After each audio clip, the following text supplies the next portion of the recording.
अस्सलाम वालेकुम वरहमतुल्लाहि वबरकातुहू। हमारा आज का टॉपिक है sociological theories of crime. Sociological theories of crime के अंदर हम causes and preventions of crime को पढ़ेंगे सोशोलॉजिकल वे में कि सोशोलॉजिकल थीरीज़ क्राइम के बारे में क्या कहती हैं, कॉज ऑफ क्राइम के बारे में क्या कहती हैं, उसकी प्रिवेंशन के बारे में क्या कहती हैं। ये Chicago school of thought last school of thought है जिसके अंदर हम सोशोलॉजिकल थीरीज़ को पढ़ते हैं। मैं मुनासिब समझता हूँ कि जो अब तक हमने जितनी थीरीज़ पढ़ी उसका 3 मिनट के अंदर जनरल सा ओवरव्यू आपको मैं दे देता हूँ ताकि आपको अच्छे से थ्योरीज़ के कॉन्सेप्ट्स क्लियर रहे हैं।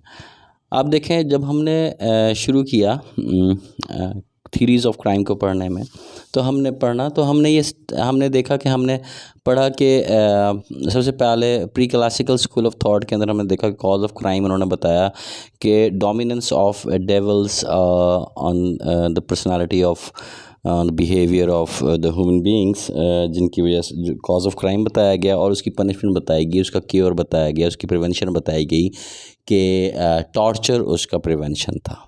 ठीक है, उसको फिर आके रिप्लेस किया क्लासिकल स्कूल ऑफ थॉट के अंदर सीजर बेकेरिया ने, जिसने कहा कि नहीं, कॉज ऑफ क्राइम इंसान की फ्री विल है, उसके कैलकुलेशन है, उसका प्रॉफिट एंड लॉस का कैलकुलेशन है और ये उसका कॉज ऑफ क्राइम बताया गया और उसकी जो प्रिवेंशन बताई गई वो फौरी पनिशमेंट बताई गई और साथ में ये बताया गया कि जितना बड़ा क्राइम हो उतनी बड़ी पनिशमेंट हो और टॉर्चर से अवॉइड किया जाए। ठीक है, तो इसके अंदर भी कमी थी कि इसके अंदर क्राइम को लेके पनिशमेंट का जिक्र किया गया। इसको फिर आके थोड़ा सा एक अपग्रेडेड वर्जन आया new classical school of thought का, जिसने कहा कि नहीं, क्रिमिनल को भी कंसीडर करना चाहिए, फर्स्ट ऑफेंडर और हैबिचुअल ऑफेंडर का भी फ़र्क इसके अंदर डाला गया और फिर मोर पनिशमेंट देते वक्त या प्रिवेंशन ऑफ क्राइम करते वक्त ऑफेंडर्स को भी माइंड में रखा जाए। इसके बाद पॉजिटिव स्कूल ऑफ थॉट आया जिसके अंदर उन्होंने कहा कि नहीं, कॉज ऑफ क्राइम के अंदर इंसान की जो बायोलॉजिकल मेकअप है, जो जेनेटिकल मेकअप है या जो साइकोलॉजिकल फैक्टर्स हैं वो भी कंसीडर किए जाएं और फिर उसके अंदर बायोलॉजिकल थीरीज़ आई, साइकोलॉजिकल थीरीज़ आई। ठीक है, तो इसके बाद अब हम पढ़ रहे हैं सोशोलॉजिकल थीरीज़ को। तो सोशोलॉजिकल थीरीज़ जो हैं उसके अंदर जो हमने पढ़ना है वो सोशोलॉजिकल फैक्टर्स को पढ़ना है। तो क्या है कि all of the sociological theories describe and explain crime in term of the social environment including the family, school, peer group, work place, community and society. मतलब क्या है कि आप के कॉज ऑफ क्राइम के अंदर जो सोशोलॉजिकल फैक्टर्स हैं वो बहुत इम्पॉर्टेंट हैं। इंसान अपने सोशल इन्वायरमेंट से भी क्राइम सीखता है, वो अपनी फैमिली से भी क्राइम सीखता है, वो स्कूल से भी क्राइम सीखता है, वो अपने पीयर ग्रुप से, यानी कि जो उसके हम उम्र लोग होते हैं या उसके कलीग्स होते हैं, वहाँ से भी वो क्राइम सीखता है, अपनी वर्क प्लेस से भी क्राइम सीखता है, अपनी कम्युनिटी से भी क्राइम सीखता है, सोसाइटी से इंसान क्राइम सीखता है। So these theories, however, differ from another in several ways. They focus on somewhat different features of the social environment.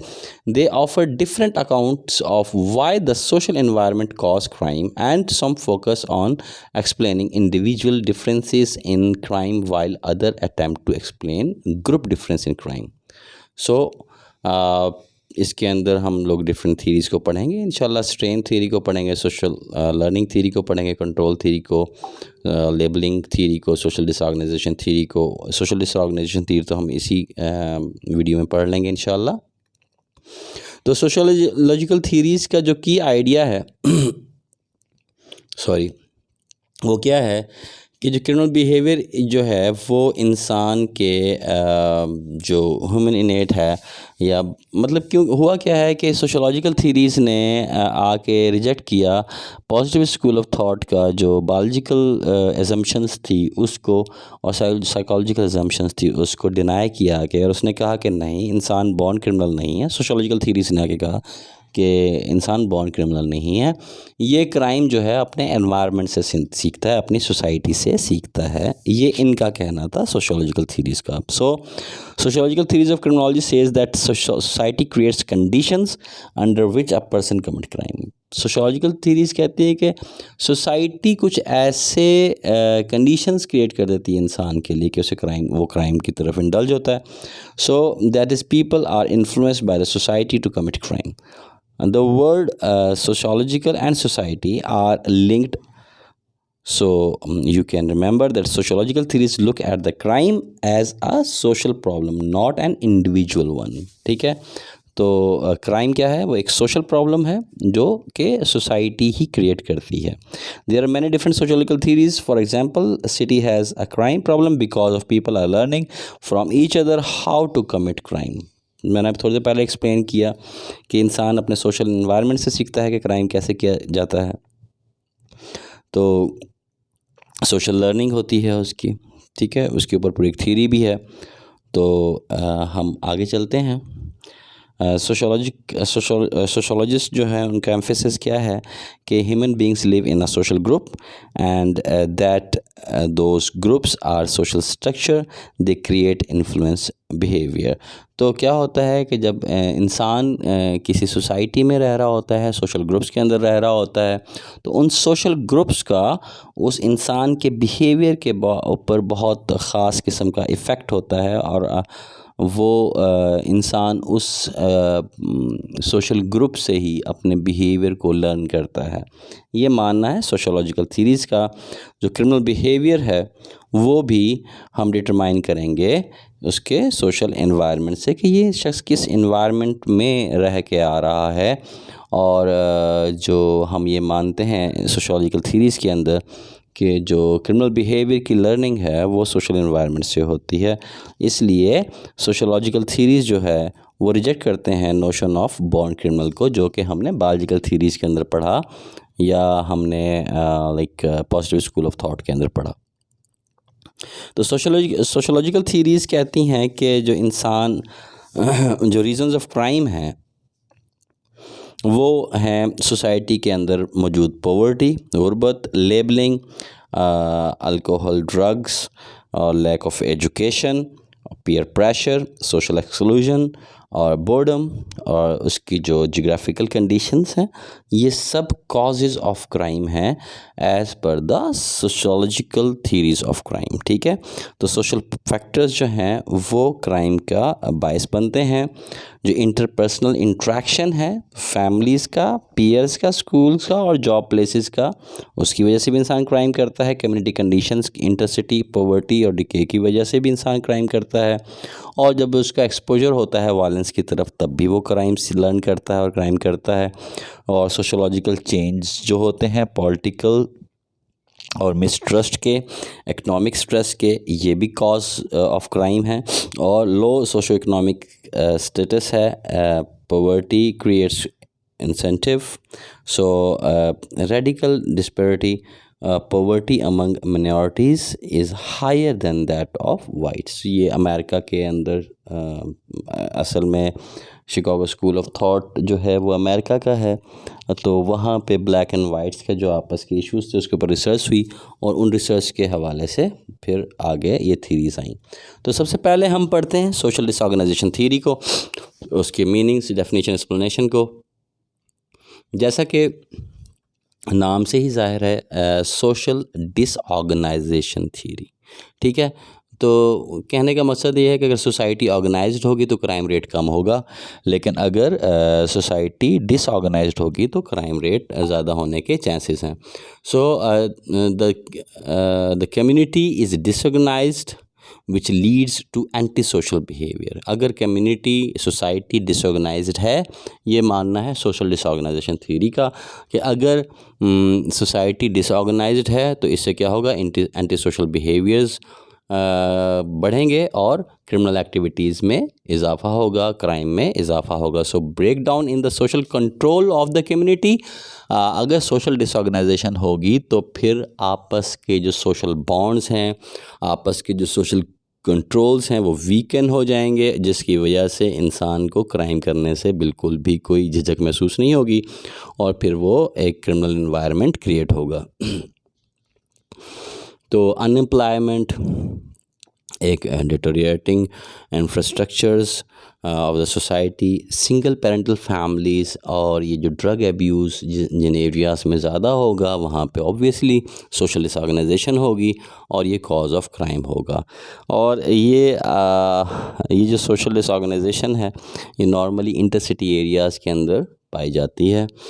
तो दरअसल हुआ क्या, थोड़ा सा इसके बैकग्राउंड में जाता हूँ तो आपको समझ आएगा कि अमेरिका जो है ना वो बना था अमेरिकन ड्रीम के ऊपर। तो अमेरिकन ड्रीम क्या थी, मतलब नज़रिया क्या था, आइडियोलॉजी क्या थी। जैसे कि पाकिस्तान बना दो कौमी नज़रिए के ऊपर, और इसी तरीके से अमेरिका की जो आइडियोलॉजी थी वो क्या थी, वो ये थी अमेरिकन ड्रीम। अमेरिकन ड्रीम क्या थी कि अमेरिका के अंदर जितने भी उनके लोग हैं उनको वो लोग मिल के मेहनत करेंगे और अमेरिका तरक्की करेगा। और जब अमेरिका तरक्की करेगा तो फिर इस दौरान में जो उसके सिटीजन्स हैं वो भी तरक्की करेंगे और हेल्दी लिविंग होगी सबकी। लेकिन जो उनका एक शहर है शिकागो, वहाँ पे ऐसा ना हो पाया। रीज़न क्या थी? शिकागो एक इंडस्ट्रियल स्टेट थी, वहाँ पे लोगों का रेजिडेंशियल टर्नओवर बहुत ज़्यादा था, एथनिक हेट्रोजेनिटी बहुत ज़्यादा थी और जिसकी वजह से पॉवर्टी भी बहुत ज़्यादा थी, क्योंकि वहाँ पे सारी लेबर क्लास रहती थी। तो क्या हुआ कि अचानक से शिकागो सिटी के अंदर क्राइम रेट जो है वो इंक्रीज़ हो गया। जब शिकागो सिटी के अंदर क्राइम रेट इंक्रीज़ हुआ तो अमेरिकन्स को उसके ऊपर थोड़े खदशात हुए, तो उन्होंने वहाँ पे रिसर्च करवाई। तो शॉ एंड मैके ने जो वहाँ पर जो रिसर्चर्स थे उन्होंने रिसर्च की वहाँ पे, तो उन्हें पता चला कि वहाँ पे पॉवर्टी रेट बहुत ज़्यादा है, रेजिडेंशियल टर्नओवर यानी कि रेजिडेंशियल पॉवर्टी बहुत ज़्यादा है, एथनिक हेट्रोजेनिटी बहुत ज़्यादा है। तो क्या हो रहा था वहाँ पे कि डिफरेंट किस्म के कल्चर्स वहाँ पाए जाते थे, क्योंकि अमेरिका के डिफरेंट एरियाज़ से लोग आके वहाँ पे काम कर रहे थे और कोई परमानेंटली वहाँ नहीं रह रहा था। रिजल्टेंटली क्या था? रिजल्टेंटली वहाँ पे कोई ऑर्गेनाइजेशन नहीं थी। तो जो शिकागो की सोसाइटी थी वो डिसऑर्गेनाइजेशन के शिकार हुई और इस डिसऑर्गेनाइजेशन की वजह से वहाँ पे लॉस ऑफ कंट्रोल हुआ, मतलब उनके बॉन्ड स्ट्रॉन्ग ना हो सके और जिसके नतीजे के अंदर वहाँ गैंग्स बने, डेलिक्वेंट बिहेवियर की जो ट्रेडिशन थी वो बढ़ी और रिजल्टेंटली फिर वहाँ पे क्राइम रेट इंक्रीज़ हुआ। और आप ये देख लें जितने भी आपके आसपास इंडस्ट्रियल एरियाज़ होते हैं, आप अगर गौर करेंगे तो ये सब चीज़ें आपको वहाँ पे मिलेंगी और क्राइम रेट के इंक्रीज़ होने की रीज़न भी यही होती है। तो ये जितना भी मैंने आपके साथ डिस्कस किया, ये कॉन्सेप्ट क्लियर किया सोशल डिसऑर्गेनाइजेशन के हवाले से, वो सब यहाँ पे रिटर्न में है। तो मैं आपको ये ज़रा जल्दी जल्दी पढ़ के सुना देता हूँ ताकि आपका टाइम ज़्यादा वेस्ट ना हो। तो social disorganisation theory grew out of research conducted in Chicago by Shaw and McKay 1942 के अंदर। तो the social disorganization theory has mostly been applied to understanding crime rates in urban neighborhoods with working class population and high rates of migration. Mayors of three central theoretical elements in Shaw and Mickey's sociological disorganization perspective: poverty, residential mobility, and racial heterogeneity. And variables from the subculture of violence, social control, and opportunity perspectives are included in this research. The social disorganization theory is a theory developed by the Chicago School related to ecological theories. The theory directly links crime rates to neighborhood ecological characteristics or core principles of social disorganization theory that states location matters. तो social disorganisation theory क्या कहती है कि location matters, कि जिस area में आप रह रहे हैं ये मैटर करता है किस चीज़ के अंदर, क्राइम रेट के लिए। ठीक है, अगर आप जिस एरिया में रहते हैं वहाँ सोशल डिसऑर्गेनाइजेशन है तो वहाँ पे क्या होगा कि क्राइम रेट ज़्यादा होगा।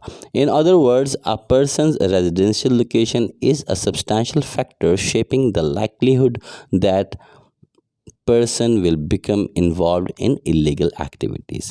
And the theory suggests that among determinants of a person later illegal activity, residential locations is as significant as or more significant than the person's individual characteristics like age, gender, or race. For example, the theory suggests that youths from disadvantaged neighborhoods participate in subculture which approves of delinquency, and that these youths thus acquire criminality in this social and cultural setting. So ये जो social disorganisation theory थी ये Clifford Shaw और Henry मैके ने दी थी, और इसको इन डिटेल हम लोगों ने भी स्टडी भी किया।